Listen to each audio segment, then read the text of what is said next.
ಬಾಗಲಕೋಟೆ ಜಿಲ್ಲೆಯಿಂದ ನಾವು ಈ ಪತ್ರಿಕಾ ಪ್ರೆಸ್ ಮೀಟನ್ನು ಕರೆದ ಉದ್ದೇಶ ಏನಪ್ಪ ಅಂತಂದ್ರೆ, ನಮ್ಮ ಈ ಗ್ರಾಮ ಪಂಚಾಯಿತಿಗಳ ಅವಧಿ ನಮ್ದು ಆಲ್ಮೋಸ್ಟ್ ಬಾಗಲಕೋಟದು ಈ ಜನವರಿ ಎಂಡಲ್ಲಿ ಮತ್ತು ಫೆಬ್ರವರಿ ಮೊದಲೇ ವಾರದಲ್ಲಿ ಪೂರ ನಮ್ಮ ಬಾಗಲಕೋಟೆ ತಾಲೂಕು ಪೂರ ಕಂಪ್ಲೀಟ್ ಬಂದಾಗುತ್ತೆ.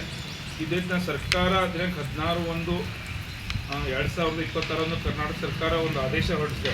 ಆಡಳಿತ ಅವಧಿ ಮುಗಿಯುತ್ತಿರುವ ಗ್ರಾಮ ಪಂಚಾಯಿತಿಗಳಿಗೆ ಆಡಳಿತ ಅಧಿಕಾರಿಗಳನ್ನು ನೇಮಿಸುವಂತೆ ಆಯಾ ಜಿಲ್ಲಾಧಿಕಾರಿಗಳಿಗೆ ಒಂದು ಆದೇಶ ಮಾಡಿದೆ.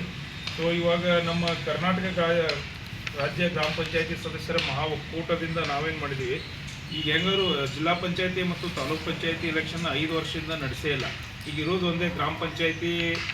ಇದನ್ನು ಸಹ ಈ ತಿಂಗಳು ಎಂಡು ಮತ್ತು ಫೆಬ್ರವರಿ ಮೊದಲೇ ವಾರದಲ್ಲಿ ಆಡಳಿತ ಬಂದಿರೋದ್ರಿಂದ ಪೂರ್ತಿ ಒಂದು ನಮ್ದೇನು 3 ಟೈರ್ ಪಂಚಾಯತ್ ಸಿಸ್ಟಮ್ ಅಂತ ಹೇಳ್ತೀವಿ, ಈ ಎಲ್ಲನೂ ಪೂರ್ತಿ ಬಂದಾಗ್ತದೆ. ಸೊ ಈಗ ಗ್ರಾಮಗಳಲ್ಲಿ ಆಡಳಿತ ಅಧಿಕಾರಿ ನೇಮಿಸೋದ್ರಿಂದ ಏನಾಗ್ತದೆ, ಆಡಳಿತ ಅಧಿಕಾರಿ ನಮ್ಮ ಗ್ರಾಮದ ಮಾಹಿತಿ ತಿಳ್ಕೊಬೇಕಾದ್ರೆ ಒಂದು 10-15 ದಿವಸ ಹೋಗುತ್ತೆ. ಸೊ ಇವಾಗ ಸರ್ಕಾರನ ಇದನ್ನು ಏನು ಇಲೆಕ್ಷನ್ಗಳನ್ನು ಸದ್ಯಕ್ಕೆ ನಡೆಸೋ ಮತ್ತು ತಯಾರಿ ಯಾವುದೂ ನಡೆದಿಲ್ಲ. ಸೊ 6 ತಿಂಗಳ ಮಟ್ಟ ಡಿಲೇ ಆಗ್ತದೆ ಅಂತೇಳಿ ಒಂದು ಮಾಹಿತಿ ಇದೆ.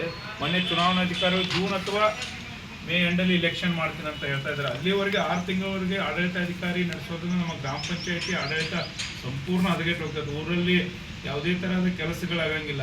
ಸೊ ಆ ಉದ್ದೇಶದಿಂದ ನಮ್ಮ ಕರ್ನಾಟಕ ಗ್ರಾಮ ಪಂಚಾಯಿತಿ ಸ್ವರಾಜ್ಯ ನಮ್ಮ ಒಕ್ಕೂಟ ಇರುವ ಆಡಳಿತ ಅಧಿಕಾರಿಗಳು ನಮ್ಮ ಸದಸ್ಯರನ್ನ 6 ತಿಂಗಳ ಮಟ್ಟಿಗೆ ಮುಂದುವರಿಸಬೇಕಂತೇಳಿ ಸರ್ಕಾರಕ್ಕೆ ಮೊನ್ನೆ ಮುಖ್ಯಮಂತ್ರಿಗಳಿಗೆ ಮನವಿಯನ್ನು ಕೊಟ್ಟಿದ್ದರು.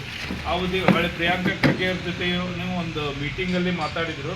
ಸೊ ಅವ್ರು ಹೇಳಿದ್ರು 27ನೇ ತಾರೀಕು ಒಂದು ಮೀಟಿಂಗ್ ಮಾಡಿ ನಮ್ಗೆ ಒಂದು ಗುಡ್ ನ್ಯೂಸ್ ಕೊಡ್ತೀನಿ ಅಂತ ಹೇಳಿದ್ರು. ಆದರೆ ಸರ್ಕಾರದಲ್ಲಿ ರಾಜ್ಯಪಾಲರದ್ದು ಏನೋ ಒಂದು ಗಲಾಟೆ ಆದ ಸಂಬಂಧ ಅದಕ್ಕೆ ಮುಂದಕ್ಕೆ ಹೋಯಿತು. ಸೊ ಅದಕ್ಕೆ ನಾವು ಗ್ರಾಮ ಪಂಚಾಯಿತಿ ಸದಸ್ಯರ ಒಕ್ಕೂಟದಿಂದ ಬೆಂಗಳೂರಿನಲ್ಲಿ ಗುರುವಾರ 29ನೇ ತಾರೀಕು ಒಂದು ಜನಾಧಿಕಾರ ಸಮಾವೇಶನ ನಮ್ಮ ರಾಜ್ಯ ಒಕ್ಕೂಟ ಹಮ್ಮಿಕೊಂಡಿದೆ.